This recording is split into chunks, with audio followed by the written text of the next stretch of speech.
Welcome to Nepal's Top 7 Debaters 2012, produced by Today's Youth Asia. Today, we're showing the semi-final round for the Bachelor's category. We've selected 3 participants from the quarterfinals round, and today the judges will be selecting only 2 participants who will go on to the final round. I'd like to introduce our panel of judges for today's competition round. Mr. Santosh Shah. He's the anchor and producer of the popular television show Power Talks. He also holds the world record of being the youngest anchor of a political talk show. Our next judge is Ms. Prava Amatya. She's the anchor and producer of the popular TV show Life is Beautiful on Kantipur television. She represented Nepal for International Women for Inclusive Security Workshop.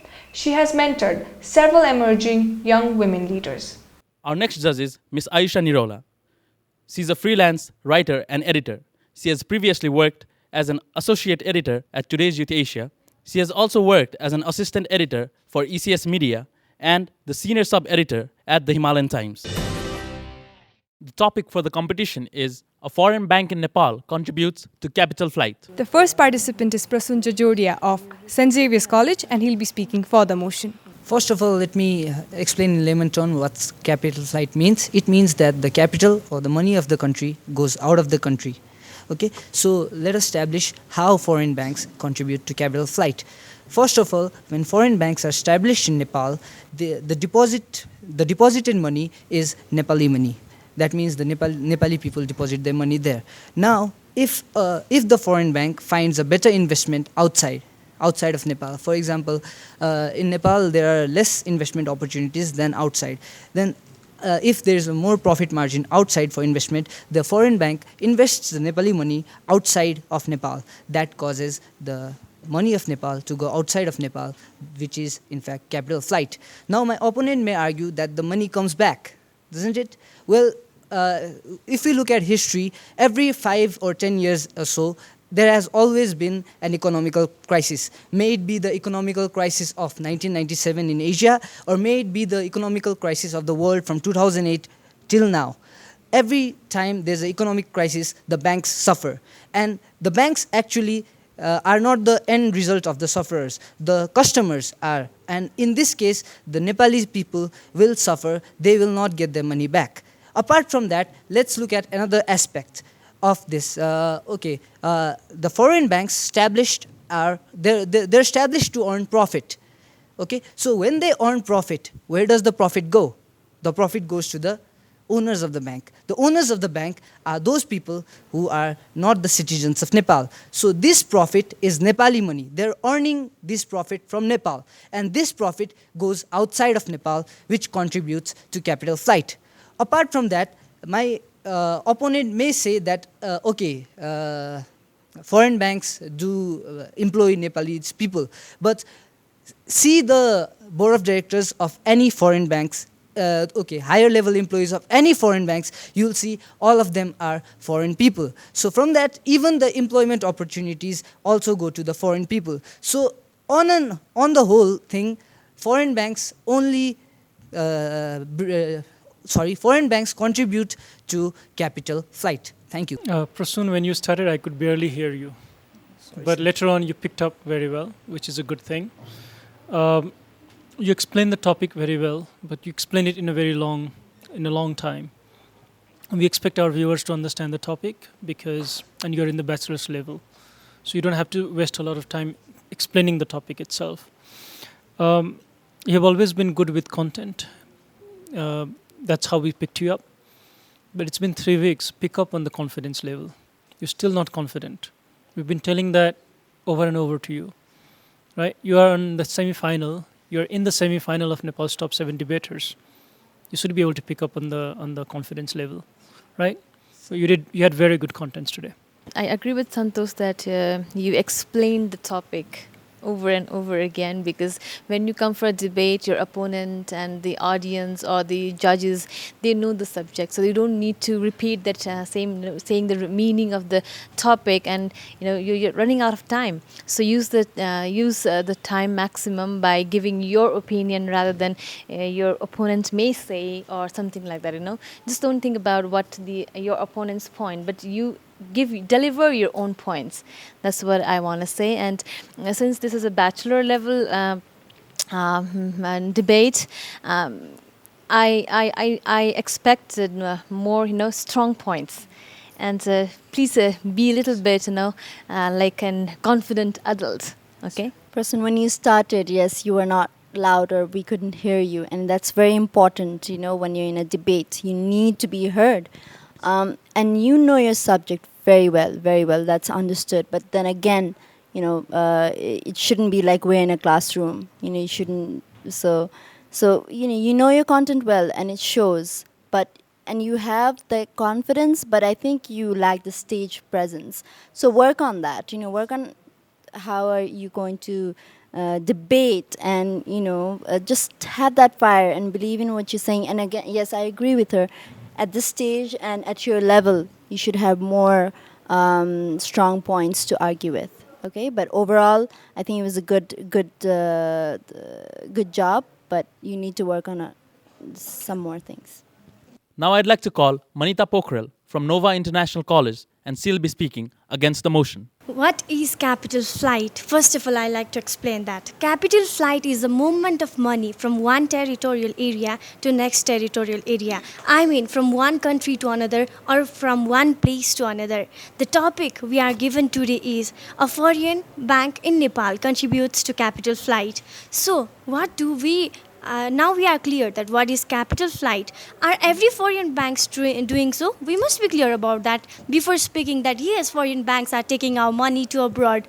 Actually, my opponent said that there is high possibility outside the country, so Nepal will invest abroad. But do he know that Financial Action Task Board has not blacklisted, but there is a high possibility of Nepal being blacklisted in their list, as there are many liabilities to be paid by Nepal. If there is high possibility, if Nepal has earned high profit, why wouldn't they have invested? Why wouldn't they have paid their loans? Nepal is 157th country among 187 countries economically. So we are very backward. And I want to make clear that capital flight is not being made by foreign bank. But what foreign banks take from Nepal is that they take the profit. They are shareholders for Nepal, for the bank. And so they take the profit, they take the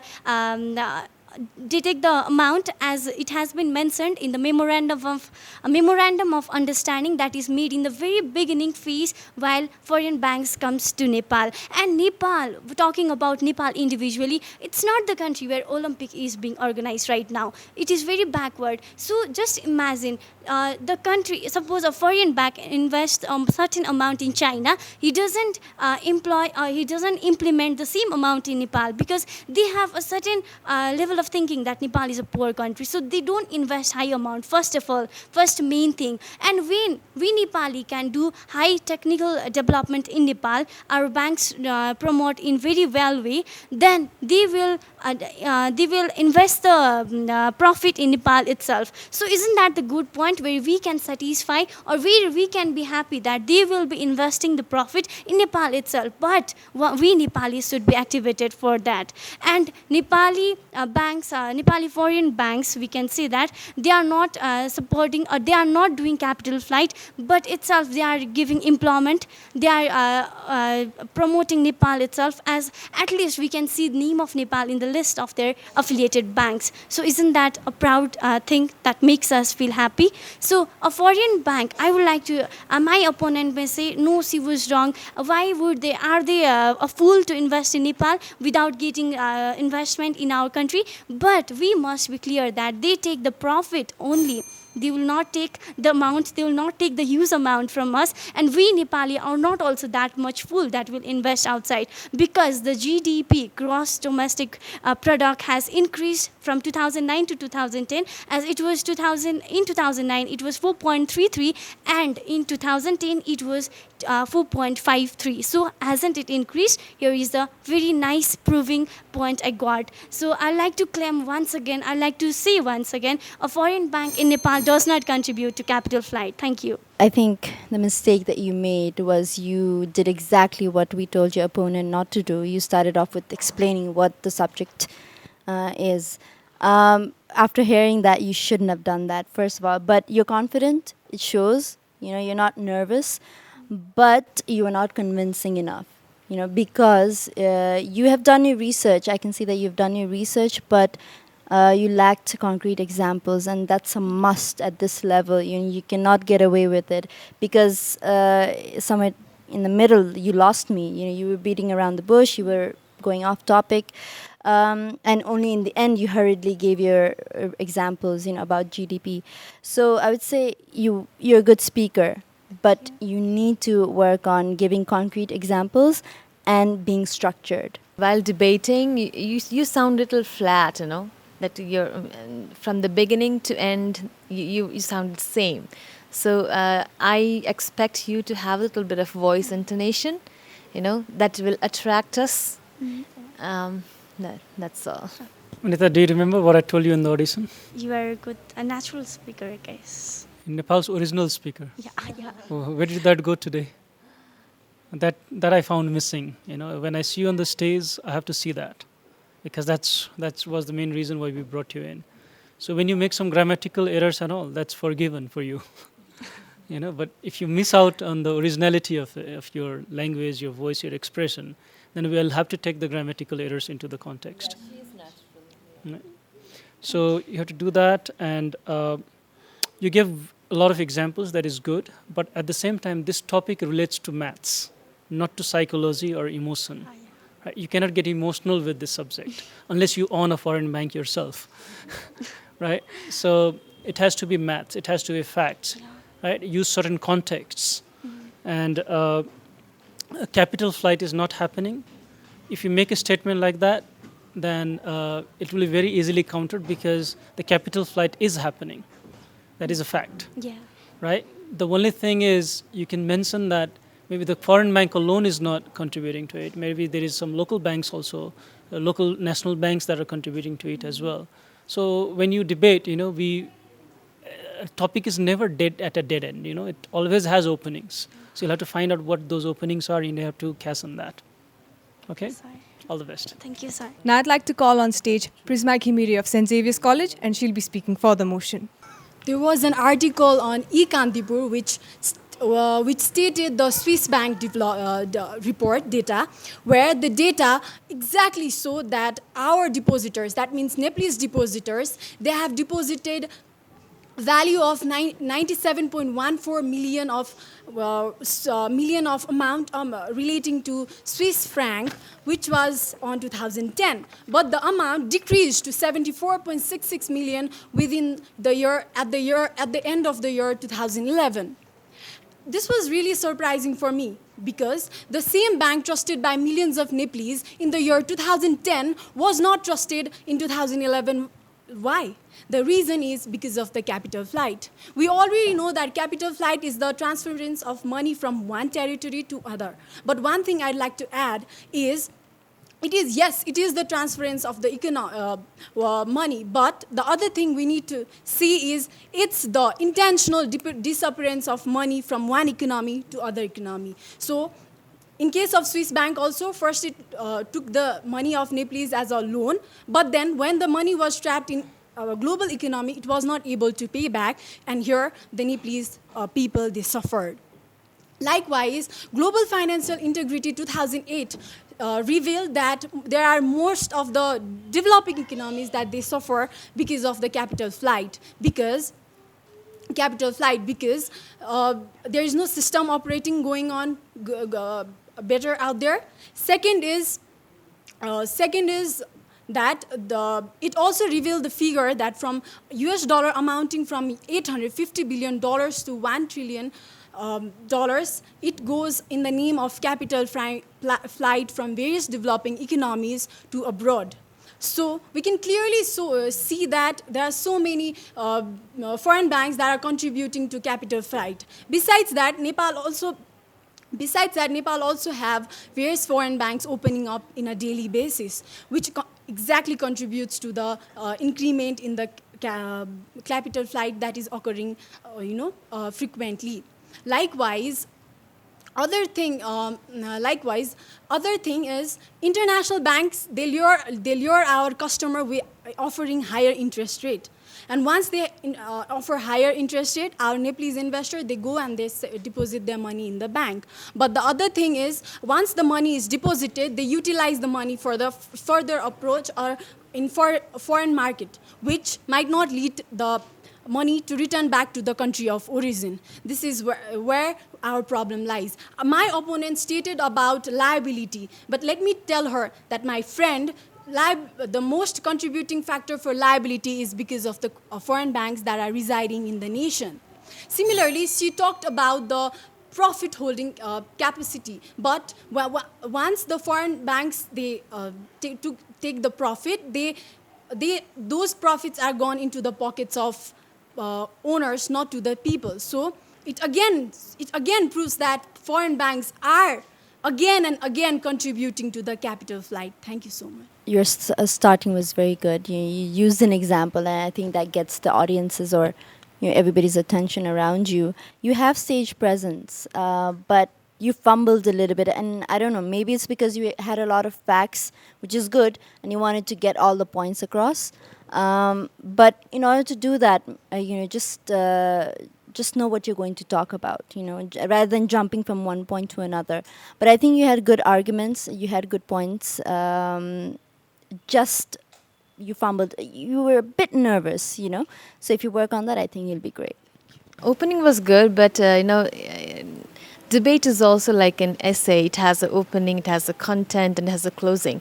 So you started all of a sudden with the example, and I expected a little bit of opening of your phrase or debate topic, then straight to example. Yes, overall it was good and impressive. You're more confident earlier than today.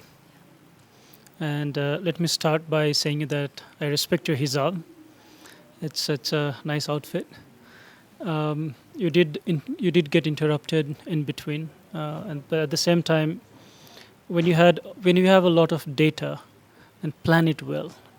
Don't let the data collide with each other. Plan it well, and you don't have to go with all the essay part at one point. All the data is in another part. You can mix them up. That gives you enough cushioning effect in your speech, right? So when you structure your speech very well, then you can get rid of that. But at the same time, don't memorize and speak out. It's a topic where you can research and make notes of your previous speakers and counter them very well. You did very good today. Now we'll proceed with the rebuttal. We have 1 minute of rebuttal time. For the first participant, I'd like to call upon Prasun Jajodia. Okay, look at this lollipop. Look at so many advantages that the foreign banks give us. But what she doesn't see is that by showing the lollipop, he's taking away the bicycle. Okay, you get little money and you spend a lot of money. Which do you have a profit or you have a loss? You have a loss, actually. So that's what my opponent needs to see here. What advantages we get, there is always a capital flight. And apart from that, my opponent never focused on foreign banks don't do capital flight. She just said, okay, foreign banks do this, foreign banks do that. But what we are discussing here is capital flight. So she should be focused on capital flight.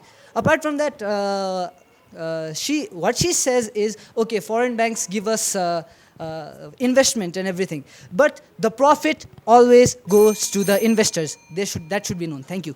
Now I'd like to call upon Manita Pokhrel for the next round of rebuttal. My dear opponent, a foreign bank does not contribute to capital flight. I am telling it repeatedly, and I think you are not satisfied with my justification. And the fact is that doesn't foreign bank promote the level of quality of our bank? Aren't our Nepali national bank trying to be competitive with those foreign banks? Did you forget that? And if you are a student and you need to be employed in somewhere in your future, did you forget that? And of course, you will be applying in foreign bank. You will give more priority to foreign bank than national bank, because you want to be qualified and you want to get your salary according to your eligibility that you got in your education. And next thing is that a foreign bank always they take profit. I'm telling it, and you are saying that they are taking my bicycle and giving me lollipop, but the fact is that they are giving you bicycle, but you are not understanding it. Thank you. Finally, I'd like to call upon Prisma Ghimire for the last round of rebuttal. My dear opponent, let me tell you that stop focusing on quality and the employment opportunities they give us or they provide us. Here, what we are discussing is foreign banks contributes to the capital flight, and you give me one good reason that foreign bank does not contribute in capital flight, rather than roaming all around the topic. That's not to the topic. And apart from that, this bicycle and lollipop thing is just a example to be heard. But the reality is our economy is totally thrashed by the capital flight that is being evident in the economy. Thank you so much. We, the panel of judges, have come to a decision. However, I want to comment on a few things. You're in English bachelor's level, and our expectations are very high. And I would say that on overall, today's performance was below average. There are certain things that I was hoping you would come up with. Nobody took a single name of a foreign bank in Nepal. That's the first thing you start with. All these banks have their audit reports public in a book or on their website. And none of you took any reference from the data. When a topic like this is given, you go to those banks and ask for certain data and quote that in your debate. It's as easy as that, right? Some of the international contexts could have been taken. Let's say if there is a foreign bank in other countries, how it has operated and how some of the countries have been helped or some of the countries have not been helped. So that's where you find your for and against contents. So it's not very difficult to do the research for this topic. But all of this was totally missing. It will get more difficult as you move up. So an expectation is going to be very high from the people. So I hope, for the final, definitely two of you are going to make it. For the final, with this quality of debate, even if you make it to the top, there's not going to be fun in making it to the top. Because we have to choose one of you, right? So do not make us just choose one of you because there's a space for you. Make us really feel that you were the one who is the top in the bachelor's category of English, right? So I hope you prepare very well for the next one. Prasoon will have to let you go here, right? You have very good content, but the difference between a debate and an essay writing is that you have to come up with more than content, right? I hope you work on your expression, on your confidence level. I like your enthusiasm. Most of all the judges felt that you have very good content, but at the same time, you have to work on your expression, on your stage presence, okay? Congratulations to both of you. We'll be seeing you in the final.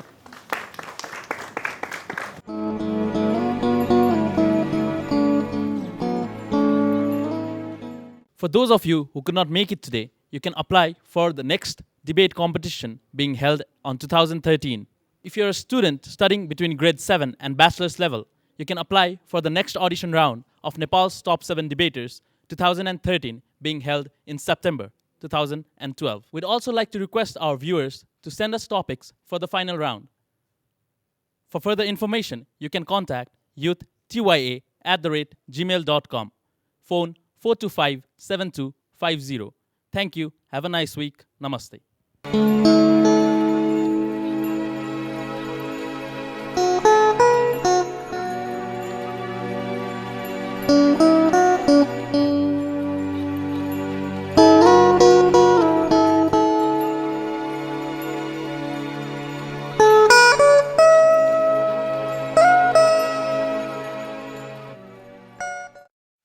Watch the television shows of Today's Youth Asia every day 8 p.m. on NTV+. To advertise on the TV shows of Today's Youth Asia, contact phone 425-7250, email youthgya@gmail.com. Today's Youth Asia opens school representative media training for students of grade 7, 8, 9 and 10. Best utilization of holiday time during Saturdays. Selection process is not required. First come, first serve. Whether you're a class topper or not, you can still become a winner in life if you join TYA trainings at an early age. Learn to speak in public, learn to debate on stage, learn to write articles and television scripts, participate in English television programs, discuss on national and international issues. Today's Youth Asia phone number 425-7250. Our email address is youthtya@gmail.com. Parents' best gift to their child that will last a lifetime. Watch the television shows of today's Youth Asia every day 8 p.m. on NTV Plus. To advertise on the TV shows of today's Youth Asia, contact phone 425-7250, email youthtya@gmail.com.